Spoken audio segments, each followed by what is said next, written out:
The number one way to actually have more ease around people and with people and etc. is, first of all, to start identifying and using words that actually hurt that process, and that's for any process. The first one is keep saying things like, "Oh, I'm an introvert," or "I'm this, I'm that," whatever, and because there's no point to it. How is that going to help you have a better social life? To keep telling people that you're introvert or whatever the case, right? Because what if that doesn't even exist? What if we remove those words and we just use the words of either you have ease talking and working with people, or you don't, or you have trouble. And it's like, okay, where do you have trouble? What is the trouble that you're dealing with when dealing with people? Because I don't even think that exists, right? And it's so much easier when you look at it as maybe it just doesn't exist, being introvert or extrovert, right? A lot of times we use those words because it makes it easier. Oh, it's just who I am. Boom. Now I don't have to even deal with or progress at all. Now it's like Kobe said, right? This sounds like excuses to me. If you wanted to, you'd find a way. But this is like the easy part of it, is to say, oh, well, I'm just an introvert. I never have to deal with people. I just don't like to do it. I'm not going to do it. Boom.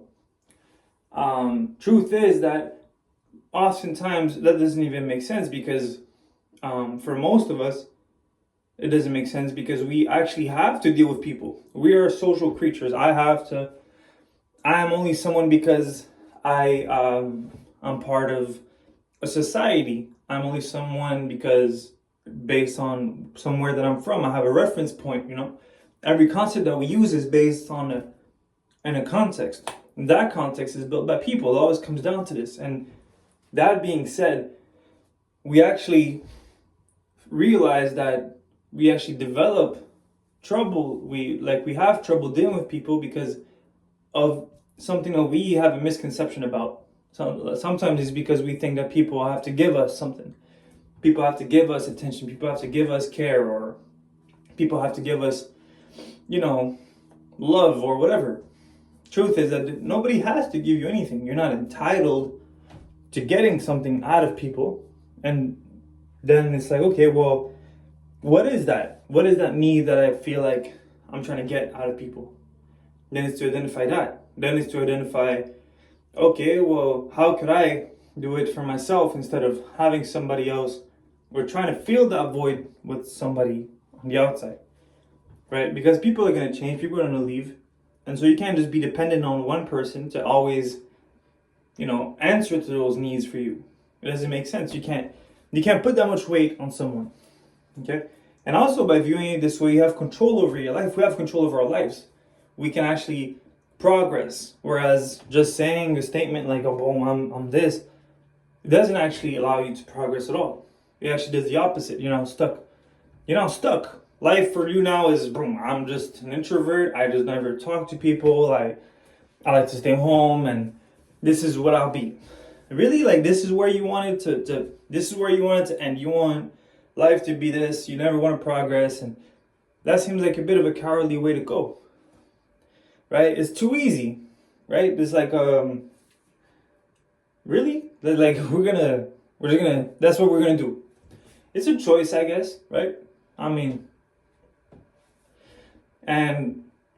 but for the ones that want to progress, that question of progressing comes with asking the right questions, such as, where is the trouble?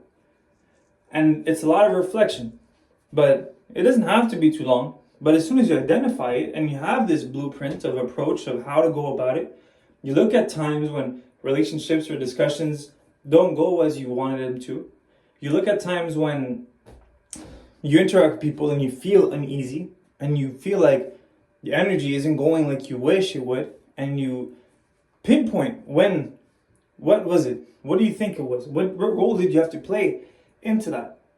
And from there, you can go and actually have more ease towards having clarity as to what role did you play in that. Because now you know what you could do about it, right? It puts you in a position of power in your own life, and life becomes yours. It's not just people and life and this is who I am, blah, blah. There is a fundamental, right, like an origin as to who you are, but you can overcome these things that you identify as being you when it comes to the outside, when it comes to your relationship with people and who you are in the world. You can change that. But it starts with that. And you're gonna have to let go of this identity of I'm being this. And that's a big deal. And that's something that we don't think about. Because unless we abandon or let it die out, right? Let the fire die out on this issue and on these ways, these patterns of dealing, we won't be able to develop new patterns which bring us further, bring us to a different place. But as long as the patterns remain the same, we gotta understand that it's always gonna be the same outcomes. And we can't expect something different than the outcomes that we've been having if we keep doing the same things, right? Because we all need some type of reference and an identity, sort of, they call it homeostasis, right? In science. The idea that anything comes back to a certain state of, we'll say, comfort, to make it easy, simple, right? Well, this idea of comfort, this idea of ease, this idea of stability, we use it as being this identity, this thing, like, I'll use the example again of being introvert. But long story short, is gonna keep you stuck. And to identify the need, could be a need for care, a need for attention, a need for anything, a void that you're trying to fill, or a distraction that you're trying to have from dealing with a sense of reality. And all of these things, often all the vices, all the relationship that we have that don't fulfill us, right? People go and hook up culture and all of that stuff. A lot of times it's really just a way to distract ourselves from the reality that we actually experience. It's like the idea of that identity of introvert is to go and say, well, if I just think about it like this, right? If I use this idea, I don't have to actually live and think about life for what it really is. And it's kind of a lie, right? And if we're able to digest that and accept the idea that we're lying to ourselves at that point, then we could experience life for what it is. Then we can actually unlock a potential in ourselves from being in society. And also we could live life for what it really is and not live in a lie, which is, for me, something which is, it's kind of messed up, because even though life is, you're going to have a subjective experience, but that subjectivity, right, as long as it's between you and yourself truthful, it will have meaning, right? Because you were true to yourself. You didn't lie to yourself about X, Y, and Z. But once that dynamic between you and yourself is now a lie, well, now you're going to struggle everywhere, because everything that you look at, you're not even sure if it's true or not. You're not even sure if the positions that you put yourself in have any meaning for you. You don't even know if they have as why are you here, right? Relationships that you have, you won't know if you got yourself into these relationships for the right reasons, because you don't know if you meant those things, like you genuinely had interest in X, Y, and Z things, or did you do it for reasons which were kind of, just deviating from the fact that you're trying to distract yourself from facing life for what it is and trying just to fill a void. And that will always end, and things can't grow from there. Things can only go down.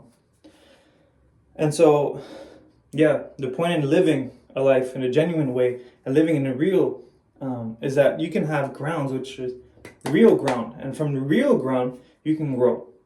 Whereas trying to fill ego, fill image, things can only decay from image and ego and all that stuff. Long story short, I think this is a good reflection point and a good way to heal that stuff. And learning is always based on 3 steps. It's understanding. It's to accumulate information, actually, is to learn all information possible about ourselves, about the blueprint, whatever. Then it's to understand it, to be able to synthesize it, and then accept it. Because once you accept it, now that's when the process of identity leaving and dying, and a new thing can come into your life and be a new you. And that's the 3 steps. I hope this helps. If it was valuable, please leave a comment. Thank you for watching.